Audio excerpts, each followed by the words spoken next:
walang malalaman ang kayayaman. Ang sinasabi ko dito na si Lord lang po ang tunay na po sa buong mundo. Siya lang po ang may karapatang humatid sa atin. Sa ano naman po? Sa Psalms 94 verse 16 po. 94 verse 16. Sino kayang papaktikos sa pagbaka sa masama? Sino ngayon ang babaka sa masamang nilang ginawa? Ibig sabihin ngayon ba iba parang may paglaban na makikiba parang namin yung kasi. Ang pinapahayag po dito na wala po tayo ibang kakampi ko si Lord lang po at siya lang po ang dapat narinig. Lapitan. Ano po, sa Psalms 94 verse 17 hanggang 70. Kung hindi mo ako tinulungan, Panginoon, maaaring patay na ako ngayon. 80. Nung sabihin ko, parating na. Para mamamatay na ako, ang iyong pag-ibig at awa, Panginoon, ang tumulong sa akin. 90. Kapag gumugulo ang isipan ko, inaalin niyo ako at ako'y sumasaya. 20. Hindi kayo maaaring pumanin sa masasamang mundo na gumagawa ng kasamaan sa pamamagitan ng kautosan. 21. Sama-sama silang kumakalaban sa matutuwid at hinahatulan nila ng kamatayan ang walang kasama. Kasalanan. 22. Ngunit kayo, Panginoon na aking Diyos ay aking tagapagtanggol at batong kandungan. 23. Parurusahan niya sila dahil sa kanilang mga kasalanan. Tiyak na lilipunin niya sila o Panginoon namin Diyos. Ang sinasabi ko sa verse 17, kung wala po ang tulong ng Panginoon, matagal na po tayong napahamak. Sa verse 18 naman po, noong akala po natin na nagbabagsak na po tayo, pero po, ialalayan po tayo ni Lord. Inalalayan po tayo ni Lord sa pagpapamahal. Sa verse 19 po, sinasabi ko dito, sa mga panahon po na tayo ay alalahanin, pinapaalala po sa atin ni Lord na tayo po hindi nag-iisa at andyan po siya para tumulong sa atin. Sa verse 20 hanggang 20-21 po, sabi ko dito na ayaw po ni Lord sa mga masasama dahil po yung po ang nagbibig dahilan kung mamahalin po tayo sa kanya. Sa may verse 22 naman po, pero po, si Lord po ang ating matibay na nagabay at siya po ang ating protection. Sinasabi po sa Pilipinas po, si Lord po ang magbabanin ng ganti sa sama. Kaya po kung may awal po tayo, kaya po natin kayo pabala. Kasi po tayo yung buwan sa kanya.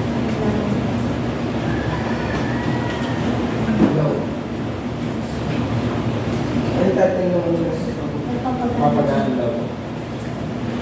May tanong po kayo. May tanong po ako din paano po kapag nang hindi po tayo ng tulong sa Lord, then hindi niya po, parang hindi pa po siya sumasagot. Kasi po, kaya po may ganun sitwasyon po na pag parang po nagpapray po tayo pero po, parang hindi pa po nagpapray. Kaya po ganun kasi po, parang tinitignan po ni Lord kung yung pinag-pray po natin ay makakabuti sa atin o hindi. Kapag dininay po ba, ibig sabihin po, pag dininay po ba yung Lord yung pinag-pray po natin, ibig sabihin po hindi po yun really Lord. Opo.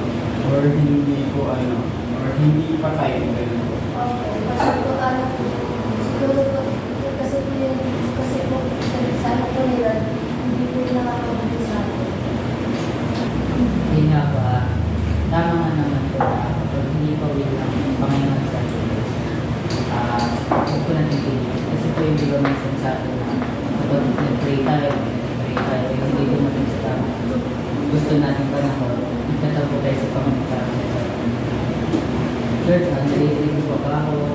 Parang ganun. Kasi sa ating mga kabataan, hindi naman tinatanggi na minsan, dumarating sa point na naramdaman natin yung parang yung pag nag-pray at hindi dumadating, parang mga ganun.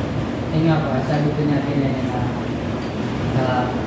yung yung pagsagot ng Panginoon is hindi agad-agad, pero ang kailangan mo lang is manatili at maging malapit sa kanya. Kasi yung sagot niya is delayed man, but in progress, ano siya, mapakikinabangan siya sa pananampalataya sa Panginoon. Kasi baka pag binigay ng Panginoon yung gusto ko, makalimutan mo na siya. Parang, binibigay nila yung gusto ko. Sige, pray ko, pray ko. Basta makuha mo na lahat, wala kang pray. Wala na, nakalimutan mo gusto. Kaya may tumatawag na tayo na bibigay ng Panginoon ng tamang panahon para makuha mo sa bago. Ang maayos ba ito or masisira mo na. Di ba ko nasabi ko yun, yung gulo-gulo natin sa isip, kahit sa, ano po,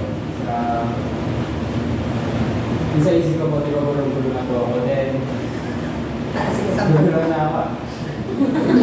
Pero pinag-pray ko naman po yung ano na yun, yung bumabagabag ko sa isip ko. And ano naman po yung ano, yung after pray ko, ano naman po yung kailangan ko gawin. Kasi po, di ba po pinag-pray, hindi naman po pwedeng pray lang po. Then, wala na pong gagawin. Ano naman po yung dapat gawin na kapag nagkulat yung isip ko. Magbasa ko ng Bible. Ayun sino raw mga kasama natin sa pamilya? Sila Sa paano paraan?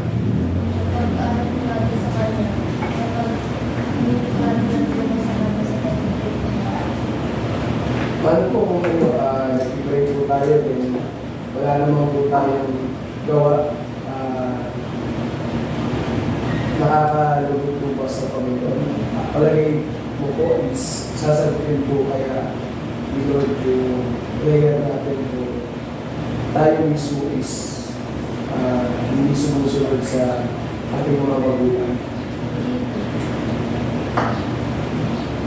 Bakit hindi? Kasi po kailangan pa rin po kayo ng prayer tayo. Hindi po sapat yung prayer natin. Dapat po, humigilos po tayo at maayos. At dapat yung ginagawa po natin na maayos. Sinabi po yun na si Lord po yung makikibawa para sa atin. Sinabi po yun na si Lord po yung judge, hindi po tayo. Kasi po yung sinabi po na yung mga nag-judge po sa mga kasama po. Wala po sinabi si Lord na may karapatan po tayo. Palitan yung gawa ng masama po. Si Lord lang po talaga yung mag-judge.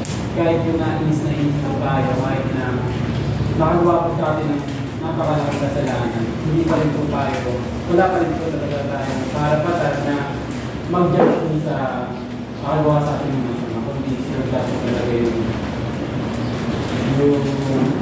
mag-judge para sa atin. And ang parang dapat lang po natin gawin is pag-alin po yung Lord natin sa kaya pag-aan po yung Lord. Sa akin po yung paraan po na mapagaan po yung Lord natin is through worship po. Kasi po, yung pag-worship natin sa Lord, may power po siya na magpagaan po ng nararamdaman po natin. Kasi po, kapag nilalabas po natin yung mga hinakit po natin sa isip natin, sa kapwa natin, kapag nilabas po talaga natin yung lahat ng galit po natin, lahat ng init, lahat ng negative thoughts po natin sa tinabago po natin sa puso natin, sa isip po natin. Talagang gagawin po siya kapag winworship po natin si Lord. Kapag nilabas po natin lahat po yun, talagang gagaan po lahat. By the power of God po ni Jesus. Hindi mo kailangan galihan si Lord na lang. Katulad lang din po nung nandun ako. Siyempre, mas may edad sila sa akin. So, dapat sila yung mas alam ang tama at mali. Pero parang sila pa yung parang mas bata mag-isip kaysa sa akin. So, instead na patulad ko na lang sila minsan, ang mindset ko na lang is, Lord, kayo na po ang bahala sa kanila. Tapos, pagka talaga alam ko na ako yung tama, tapos, minsan parang ang sakit-sakit is patulaban na ako yung tama yung ganyan-ganyan. Instead na makipag-away, Lord, ikaw na yung bahala sa kanila. Tapos, si Lord na yung gumagawa ng paraan para ma-realize nila yun, na hindi mo kailangan gumante sa things nandiyan si Lord. Si Lord ang lalaban sa battle na pinaglalaan. Pray lang. Tapos yung dun sa prayer, ano lang naman yan eh, dalawa lang naman sagot yan ni Lord pagka may pinag-pray tayo is, oo, ibibigay niya kapag naayon na, kapag nasa tamang deserve mo na. Tapos pangalawa is, nandun ka sa waiting season na pagka hindi niya nasagot, ibig sabihin mayroon bang inaayos sa'yo, baka ayun yung magpasama sa'yo kaya hindi niya nasasagot pa yung mga prayers mo. Kasi kahit ako nun, ang prayer ko lang nun is mapabuti yung pamilya ko. Pero mabuti nga si Lord. Hindi lang yun yung binigay niya, sinusobrahan niya pa. Kasi si Lord, hindi ka niya ilalagay lang sa isang buwan na nandyan ka lang, i-level up ka niya talaga. Na hindi mo deserve yan sa mababa at sa mataas. Kasi anak ka. Hindi hayaan ni Lord na lugmok ka lang, bagos paparamdaman nito sa iyo. Hindi delay si Lord. The Lord answers prayer on the right time, on the perfect time, at on time. Hindi siya delay. Bakit ba tayo nananalangin? Ito ba ay para sa future or ito ba ay para dahil kahapon? Bakit tayo nananalangin? Para saan? Future. Very good. Now, si Lord, alam niya lahat. Alam niya yung past, present, and even the future. Dahil alam niya yung future mo at ito ang panalangin mo na hindi tumutugma sa future mo, sa palagay mo, sasagutin niya ng oo? Hindi. Kasi alam niya na ang future mo mapapahamak pag sinagot niya yung panalangin mo ito. Naiintindihan po? Kaya kung nananalangin tayo ng hangarin natin na hindi ayon sa Kanya, ang tendency nun, dahil mahal na tayo, hindi niya sasagutin yun kung alam niya mapapahamak tayo in the future. That's why, if we pray, ang kailangan natin ay magtiwala sa Kanya, at ang sabi ni Kuya Josh is worship plus surrender everything.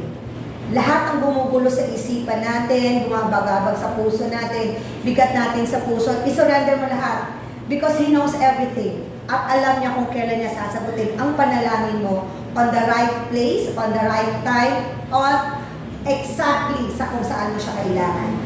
Sample niyan is, halimbawa, kailangan magbayad ng kuryente. Binigyan na, ang bayaran ko ng kuryente is 31, every 31. Hindi ako bibigyan ni Lord ng pera ng 20. Date ng 20th. Bakit? Kasi alam ni Lord magasta ako. Alam ni Lord mahilig ako mag-ukay-ukay. Hindi ka bibigyan na kasi alam ko baka magamit mo yan sa iba.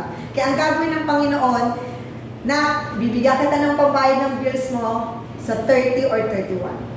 Ganun si Lord. Kasi taga-salba natin siya eh. Kaya nga salvation. So, alam ni Lord kung ano yung path, future mo, kaya inaayos niya lahat yan. Kaya lang tayo nagkakaroon ng challenges kasi nagdesisyon tayo sa bagay na hindi tumutugma ayon sa Kanya. Nung tumayo sila, ano yung nakita nyo? Very good. Very good. Anino. Okay? Yung anino ba, kasama natin palagi? Because, yon ang isipin natin na ang Diyos ay kasama natin sa lahat ng oras. Kung ang tinuturong natin ang Diyos ang liwanag sa ating buhay. Pero, nawawala yung anino natin.